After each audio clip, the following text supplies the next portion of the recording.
大家嚟到粵海十貴府，哇，都俾窗外嘅景觀吸引住喎。遠處有個學校，見到一個好大嘅運動場，好多綠化嘅空間嗬。喺另外一邊咧，都係好開闊嘅景觀。我由個客廳通過嚟飯廳，全部配置有齊晒。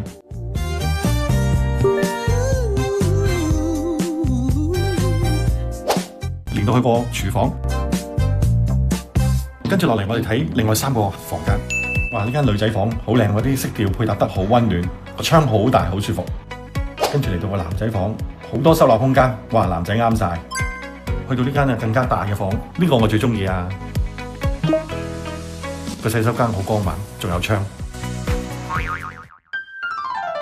你知香港好貴，但係因為我嘅要求，我同佢就一定要空間好嘅，即係我住過外國咧。喺香港大，見到我哋香港大，你磨到翻出嚟。呢度 so far OK 啦，我哋8月搬上嚟，即係佢空間咁得嚟啦。譬如我哋行去華發啊、商都，因為呢度 CBD 啊嘛，都係近啊嘛。打車都平啲，邊度多唔多香港人？華發商都飲13次飲茶，你就知道成個香港人喺度。係。我中意新區啊，即係政府有規劃啊，佢一早已經係呢度做咗10年啊嘛，前景係會越嚟越好，因為佢肯抌錢落嚟做。嗰邊咧就係將來就有個高鐵站，其實佢有晒計劃啦嘛，就開工咯。今年開工就係嗰個學洲北做運動嘅體育館啊嘛，即係好多嘢玩嘅，好新式，寶龍城個商場，即係同華發差唔多大。因為我哋見到佢試燈啦喺度。將來呢度有一個好近嘅尖匯街市咁啊，有個迷你中心，佢話12月，所以個配套 OK 㗎。嗰度仲近過華發商都。咁如果有啲人中意餐色街食，可能就中意十字門啊旺啲嘅地方。